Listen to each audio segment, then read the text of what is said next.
Mayong adlaw sa tanan ug kani ang pagtiwas sa atong pagtuon sa lesson sa New Testament. Atong niagi nga semana naghisgotal bahin sa unang pagwali ni Kristo diin naghisgot siya sa paghinulsol kay ang gingharian sa Dios haduol na. O karon nga lesson atong tiwason na nata sa Mateo 4, 18 paingon sa 25. Ug atong paghisgutan diri ang mga unang tinun-an ni Kristo o ang lugar diin siya nagsugod sa iyahang pagwali. So naatay mga tulo ka punto nga mubo nga atong paghisgutan. Una dinha ang kabahin sa pagsunod kaniya. Ang ikaduha ang maayong balita na giwali ug ang ikatulo ang iyahang ministry sa pagpang-ayo sa mga balatian. So nakampo ko nga naamoy makatunan o sundi lang ang ato ang pag-discuss. Maayong adlaw, God bless. Okay, salamat sa paglantaw aning lesson sa New Testament na natakaron sa Matthew chapter 4 verse 18 to 25. O mauni siya ang kabahin sa mga unang tinun-an ni Jesus Christ o sa lugar nga siya nag-minister. So, atong sa di pa ta magsugod og discuss, atong basahon ang Bible diri sa Binisaya ni siya. Mateo 4:18 paingon sa 25 pero tungod kay medyo taas kay ni. Ako lang basahon ang gikan sa 18 paingon sa 19 o atong paghisgutan ang tibuok nga bersikulo. Diri sa verse 18 sa 18 nag-ingon diri, ug si Jesus nagalakaw sa daplin sa dagat sa Galilea, nakakita sa duha ka managsuon, si Simon nga gitawag og Pedro ug si Andreo nga iyang igsuon nga nagataktak sa usa ka pukot ngadto sa dagat kay sila mga mangingisda. 19. Ug siya nagaingon ngadto kanila, sunod kanako ug ako magahimo kaninyo nga mga mangingisda ug mga tawo. Amen. Og dito lang atong basahon pero ang atong paghisgutan Mateo 4:18 to 25. So atong sugdan na ang atong pag-discuss. Una diri sa di pa ta magsugod sa bersikulo, importante nga atong hibalan ang lugar nga aha si Kristo gasugod og wali. Sa niagi nga lesson nga kabala nato nga naa sila sa Capernaum. So Capernaum, sensya akong pagsulat kay medyo hiwi. Capernaum. So didto ni siya sa Galilea dapit. Natay mga illustration o mga picture nga ato makita una. So una atong isgutan sa Galilee, Decapolis, Jerusalem, beyond Jordan. In English na siya to. Sa Binisaya og inyong tiwason atong bersikulo inyong mabasa nga nahisgutan ni siya o kabahin aning sinagog. So, inyo makita din sa video ang dagat sa Galilea, Sea of Galilee. O, na-imagine nyo na diri sa baybayon nagalakaw si Kristo sa iyahang pagsugod sa pagwali. Kita niyo? Linaw nga dagat og diri napagani mga karnero makita nato. So hangtod karon naa gyapon ni nga lugar sa Israel, ang kaning Sea of Galilee naa ni siya sa Israel. Og si Kristo nagwali sa nasod sa Israel. Og diri nga lugar Sea of Galilee. So mo ni ang iyahang giwalihan pag-una diri nga porsyon. Katuyok ra ni siya nga dagat. Sunod, kita ninyo nga sa guba na ni siya nga building Pero mo ni gitawag sa mga Hudyo o nga sinagoga. Kung pamilyar mo aning mga sinagoga, mao ni ang tigumanan sa mga Hudyo nga sa diha nga sila magampo, magsimba, maminaw sila sa pagwali, sa pagbasa sa pulong sa Dios. Ang meaning aning sinagoga mao ang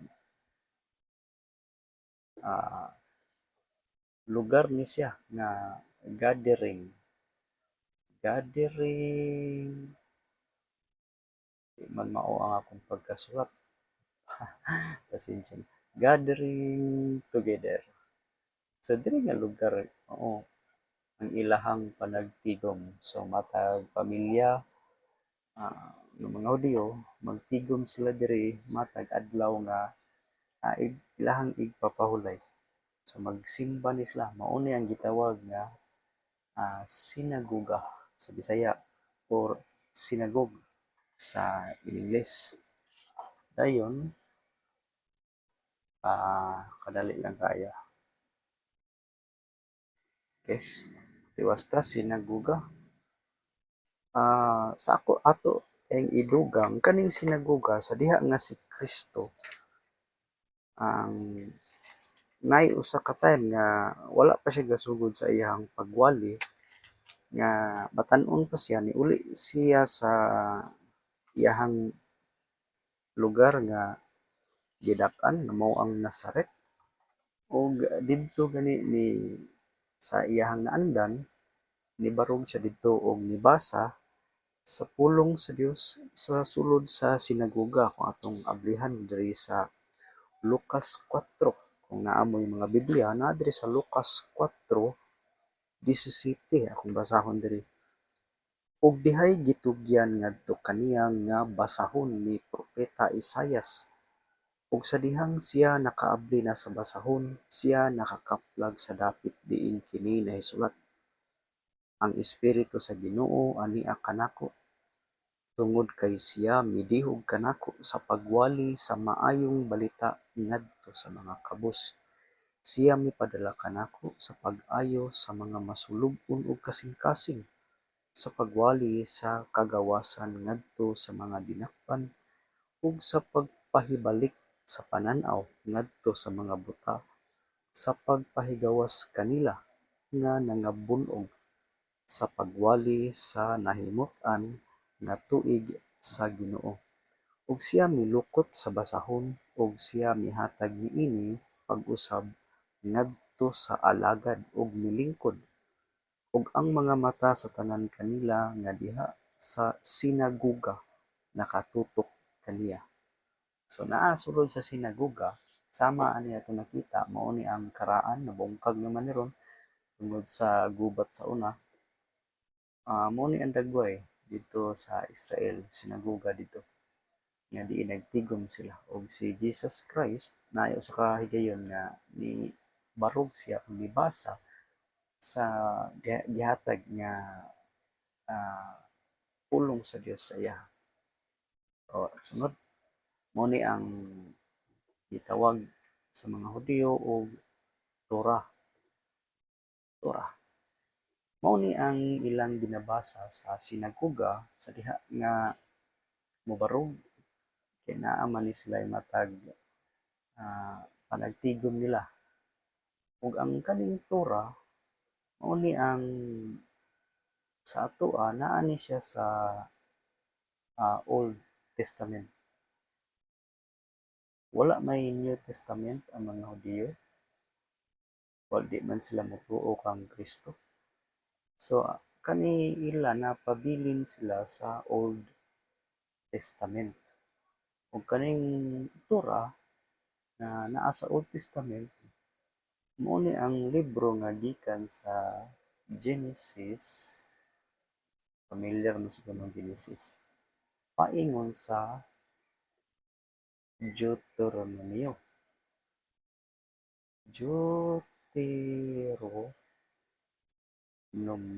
Deuteronomy. Okay. So lima ni siya ka libro ang Torah. Ay nadoble na ko. 5 books. So kaning Torah mo ni siya ang Genesis, ang Exodus, ang Leviticus, ang Numbers ug ang Deuteronomy. Kung mabantayan diri nga gabasa ang kaning Hudiyo sa Torah naa siya gigumitan nga usa ka pointer, no? Nga diri siya gabasa. Ug ako din nadugang nga ang kaning ginabasa sa mga Hudiyo nga Torah nga 5 books, 5 ka libro sa Old Testament, kani siya handwritten ni siya. Bisan pagkaron handwritten. O dili ni siya nga pareha sa atong Bible nga ginagamit nga giprinta sa computer. So kani nga ginabasa nilang Torah handwritten. Imagine nimo sa kadaghan o gilukot ni siya daho kayo ni nga girolyo taas kayo ni nga papel continuous ni siya. O mao ni ang ilahang ginabasa, mao po ni ang ginabasa ni Jesus Christ sa katong Lucas 4:17. Okay, mao ni. Sunod mao na ni ang bag-o nga dagway sa sinagoga karon na ni nga panahon ninyo makita dinhi. Usa ka una ang usa ka kabinet nani siya sa luyo, pinakaluyo, o diri nila isulod ang kaning Torah sa diha nga walay panagtigom, dili nila i-deposit ang kaning kasulatan katong Torah nga atong gilantaw ganina. O sa diha nga magsimba na ni sila, kwaon nila ang Torah dinhi sa ay gitawag nila day di ko malimot og ark basta ark sa English. Nadre ang kabinet ni siya nga gisudlan sa Torah o basahon sa pulong sa Dios. Dahil inig mag sugod or inig magserbisyo sila magbasa kwaon sila nila ang Torah o mo diri naay po'y isa ka murag gamay stage ni makita diri sa tunga sa sinagoga. Diin naay lamisa. Okay? Ug ang Torah kwaon to gikan diri sa may stage. Kwaon og dalhon diri ibutang diri og diri basahon ang Torah. Mao gihimo ni Jesus Christ sa niagi nga sa verse nga atong gibasa. Kwaon diri ang Torah, mobarog diri sa may stage na naay gamay nga pulpit or lamisa ug diri basahon nila ang first 5 books sa Old Testament. Genesis, Exodus, Leviticus, Numbers ug Deuteronomy. Ug diri pod motindog ang kaning gitawag og rabay, rabay, rabay, o pamilyar na sa Bible natin mga daghang mabasa ni bahin sa rabay. Mo ni ang gitawag sa King James nga Bible, mo ni ang atong makita pod nga sa mo gamit sila ning pulong nga master or rabay or sa Bisaya pa rin magtutudlo. So diri ang pagwali. Okay, mo ni ang dagway na diri sa tunga ug ang mga manimbahay maminaway sa pulong sa Dios na diri nakatuyok ni sila. Okay. So mo ni ang sulod sa sinagoga sa mga Hudiyo. So diri sa mapa kita niyo ni tibok mapa sa Israel.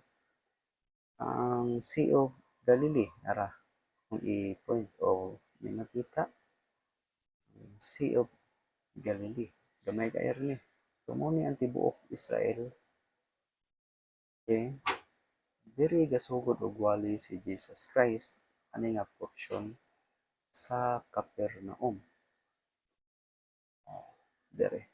Ug sa verse ito ang gigamit kung inyo to siyang tiwason og basa sa taman sa verse number 25, kita niyo dito nga gikan diri nga porsyon niabot si Jesus Christ sa pagwali diri sa Decapolis, diri sa may dako nga mapa atong i-enlarge. Diri siya gasugod og wali ug diri pud ang mga unang tinun-an ni Jesus Christ hangtod ang iyahang dungog niabot sa Decapolis og niabot pud niabot sa kaning gitawag beyond aran Jordan River. Kaning gitawag beyond Jordan mo ni ang Perea beyond Jordan. O giingon po dito nga Jerusalem. Aran Jerusalem. So halos nya diri man si Jesus Christ sa Galilee. Okay, so halos kaning tibuok Israel nakadungog sa iyahang pagwali. Klaro na to. Sunod una atong pagahisgutan nga punto ang giingon ni Jesus Christ nga sunod kanako or follow me. Ato ni siyang mabasa dinhi sa bersikulo nga atong gigamit dinhi makita nato sa bersikulo 19. Sa diha nga nakita niya ang mga tinun-an. Si pinakauna niya nga nakita si Pedro. Okay? Ang pangalan ni Pedro is Simon o gipanganlan siya Pedro. Simon Pedro. Simon gid ang iyahang pangalan gid niya una. Igon man ni si Simon nga gitawag og Pedro. So iya siguro ning nickname ang Pedro. Pero Simon, okay, Simon, parehar na Simon o Pedro. Ug ang iyang isuon mo si Andrew or Andrea. Nagiingon ni Jesus Christ nakita nila si Pedro ug si Andrew nga nangisda naghugas nagtaktak sa usa ka pukot diyan nagtaktak dito sa dagat kay sila mangingisda ug sa 19 ug siya nagaingon ngadto kanila sunod kanako ug ako magahimo kaninyo nga mga mangingisda ug mga tao. Follow me and I will make you fishers of men. Una natong punto, si Kristo nakakita nila nga mga mangingisda ug wala namili si Kristo sa kinsa nga tawo nga iyahang tawgon sa puluhaton. Kay daghan nga mga time ani ni Kristo ang naay mga abogado, naanay mga magtutudlo o naanay mga gitawag scribe. So daghan nga lain napagani ini mga hari, mga prinsipe. So daghan kayong mga dagkong tawo aning time ni Jesus Christ. Pero nganong ang gitawag ni Jesus Christ kani man sila Peter o si Andrew. Nganong sa kadaghan sa mga tao nga pwede tawgon ni Kristo. Nganong ang mga mangingisda man nga si Peter o si Andrew.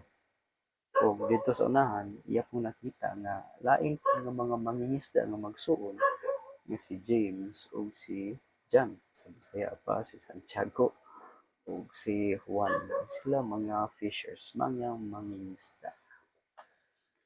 Ang Diyos mismo, si Kristo, sa iyahang pulong, wala siya namili og tao nga mga bantugan nga mo'y mahimo niya nga mga tinun-an kay pwede man siya mamili og mga pinakadabis nga mga tao nga aron mo'y mahimo nga mga una niya nga mga tinun-an aron mas mapadali ang iyahang pagwali sa maayong balita.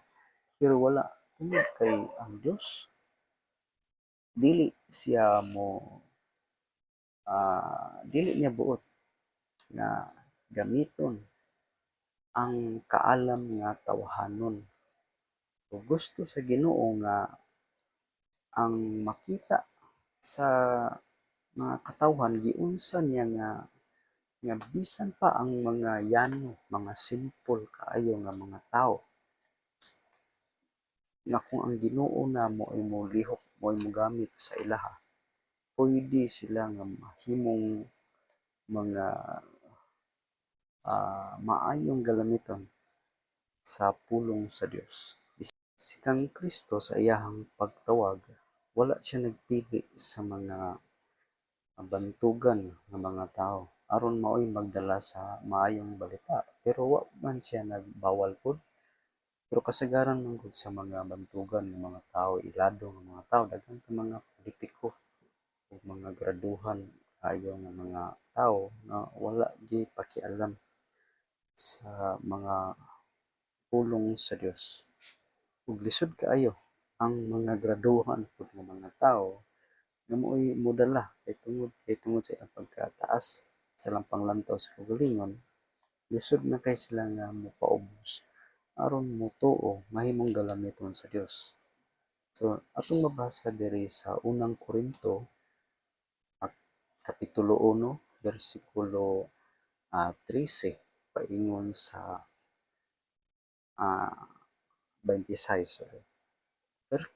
Unang Korinto 1:26 to 27.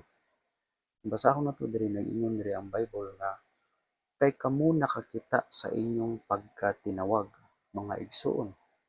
Giunsa nga dili daghang maalamon nga mga tawo sumala sa unod.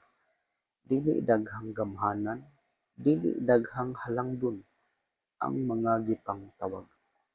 Apan ang Dios mipili sa binuang nga mga butang sa kalibutan aron sa paglibog sa mga maalamon, ug ang Dios mipili sa huyang nga mga butang sa kalibutan aron sa paglibog sa mga butang nga gamhanan, ug sa ubos ug bili nga mga butang sa kalibutan ug sa mga butang nga gibiay-biay. Ang Dios mipili ug sa mga butang nga wala aron sa pagwala sa bili sa mga butang nga anaa, aron walay unod nga maghimaya gayud diha sa iyahang presensya. Gituyo sa Dios nga ang mga tawo nga dili mga ilado mao'y iyang gipanggamit aron walay tawo nga magpasigarbo nga ang pulong sa Dios nahimong madaugon tungod sa iyahang paningkamot.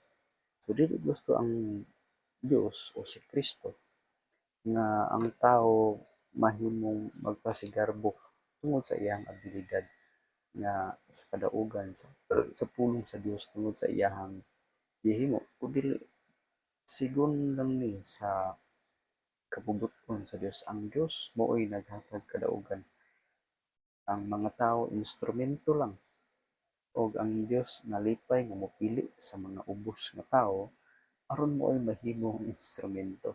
So kita nga mga ubos ug kahimtang, kita mo'y dako kayo puruhan nga mo'y mahimong galamiton. So wala pud siya nag-ingon nga ang mga dato dili na mahimong instrumento. So kasagaran gyud ang panggamiton katong mga pobre. So naay dako gyapon nga naa gyapon panalangin, wala nagpili ang Dios madato ug mapobre sa buluhaton, pero mas dakong puruhan ang mga pobre nga mao'y mahimong instrumento kay sila man ang duol kayo nga magamit sa Dios kay wa man sila nagsalig sa ilang kaugalingon. So naa ikadua diri, giingnan sila nga I will make you fishers of men. So mangingisda og mga tao, sila mangingisda sila mga diri sa Sea of Galilee. Giingnan sila ni Kristo nga sunod ka nako ug himuon ta mong mangingisda og mga tao. So gipagkasama niya ang pagsunod sa yaha kang Kristo nila ni Peter, ni Andrew, James ug ni John, mga unang tinun-an nga nakita ni Kristo. nga himuon ni Kristo. Kani silang upat nga mangingisda og mga tao. Sabot ana nga ang ilahang pagahimuon mao ang unsa tawag ani, pagpukot, pagtapok sa mga tao, pagbira sa mga tao, paingon kang Kristo. So mo ni ang number one nga responsibilidad, priority nga responsibilidad sa mga tinun-an mao ang pagbira sa mga katawhan, paingon ngadto kang Kristo. Una nga naay mga tawo nga di gid moundang sa pagwali sa pulong sa Dios sa maayong balita ni Kristo, kay mao man ni ang ilahang pinaka importanteng responsibilidad nga mga tinun-an, ang pagsulti sa pulong sa Dios. Mao po nagampo pud ko nga di ko makaundang sa paghimo aning video, kay mao pud ni ang usa sa mga responsibilidad nato nga masulti pod ang pulong sa Dios sa ginagmay kaayo nga pamaagi. Ikaduha nato nga punto mo ni ang una, pagsunod kang Kristo o atong responsibilidad isip tinun-an ang pagdala sa mga katawhan ngadto kang Kristo o kani nga responsibilidad in pwede ta maapil walay pili, mapobre ta o marato.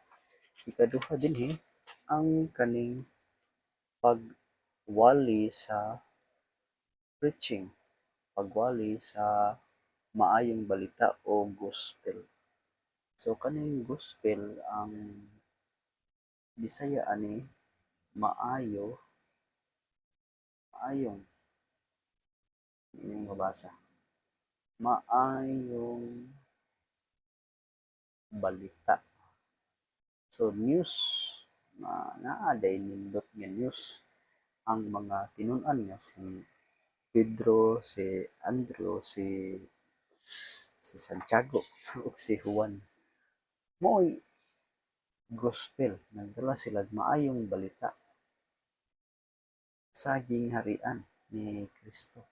So mo na ilang ginawali. Ug kaning preaching pagwali ang pasabot ani pagproklama. Giproklama nila ang pulong sa hari si Jesus Christ. Siya man ang umalabot nga mohari sa Israel. So preaching ug unsay pulong ni Kristo mao ilang giproklama sa katawhan. So ang ilahang pagpanagat og mga tao, pangisda og mga tao, ang ilang pamaagi pinaagi sa pagsulti sa pulong sa hari mao ang gospel o maayong balita. So nara, gospel is good news. Ngano na good news man ang gospel kung ato ni hisgutan? Tungod kay sa ato nang nahisgutan sa niaging nga episode, ang tao naglingkod sa kanitlit ug si Kristo mao ang kahayag. Kung naata sa ngitlit nga lugar, nangita gid tag maayo gid nga mahayagan ta. Kung wala mo ka nangitag kahayag, pero si Kristo niabot nga mao ang tinuod nga kahayag nga nagpakita sa tuwa sa tinuod nga Dios o nagpakita pud sa tuwa sa kaluwasan sa sala. So mao ni ang ginawali sa nilang Kristo, ni Kristo o sa mga unang nga tinun-an ang gospel. So gospel o kani the kingdom is Christ kingdom. Kaning nagbihaya. Ang good news nga si Kristo mo lingkod na hapit na mo balik sa iyang gingharian. Sa mga Hudiyo nagulat man sila. Pero sa tuwa nga si Kristo ang atong gospel nga si Kristo niluwas nato bisag dili ta Hudiyo.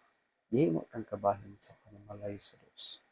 So una, nag-isgot dito o pagsunod kang Kristo sa ikaduha sa iyang pagsunod ang atong responsibilidad nga mao ang isulti ang gospel o ang sorry ang maayong balita ni Kristo. Sa pagsunod, ikaduha, pagproklama sa maayong balita. Ikatulong nga nahitabo dito kang Kristo ang iyahang pagpang-ayo sa mga masakiton o nagdaot. Ang atong mabantayan ani nga pangitabo, wala ni siya exception. So bisag kinsa nga o bisag unsa nga klase sa balatian ang niabot kang Kristo, iyahang giayo o kani nga pagpang-ayo on the spot. Dati makita sa television o sa social media nga nagpakita sila nga ipadala sila sa Dios. Pero ang atong mabantayan nga dili nila mahimo nga moayo on the spot. Dili pud nila maayo ang tanan nga balatian.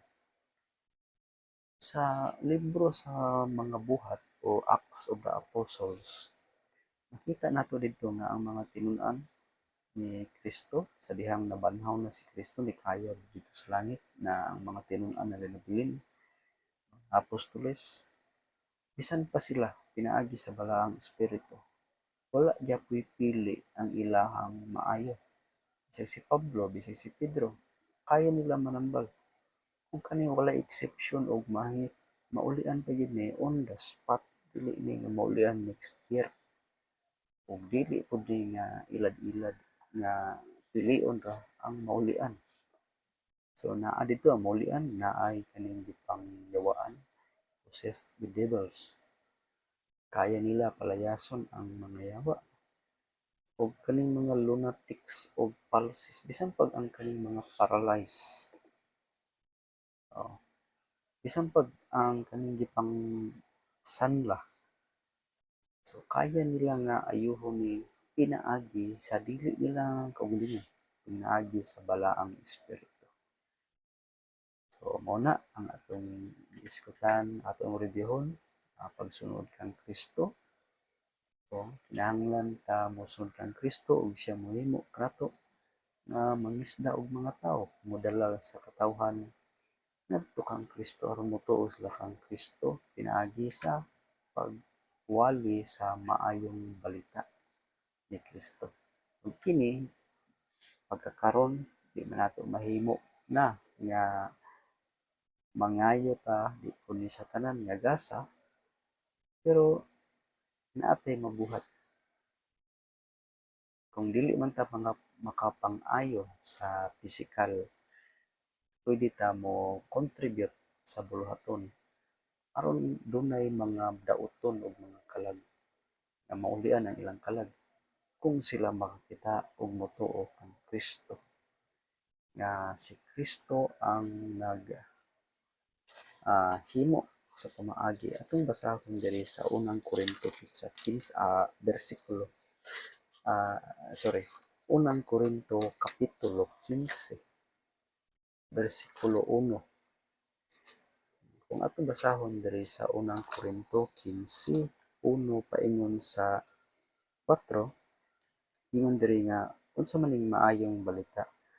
Ingon diri sa bersikulo 1, dugang pa mga igsuon, ako magpahayag nganha kaninyo sa maayong balita nga akong giwali nganha kaninyo, nga inyo usab nga gidawat, ug dinhi niini kamo nagbarog, pinaagi niini kamo usab nangaluwas. So ang maayong balita mao'y pinaagi nga makaluwas. Luwas na to. Kung inyong gibutang diha sa panumduman, unsa ang akong giwali nganha kaninyo? Gawas kun kamo mituo nga kawang. Kay ako mitugyan nganha kaninyo, una sa tanan sa ako usab nga nadawat.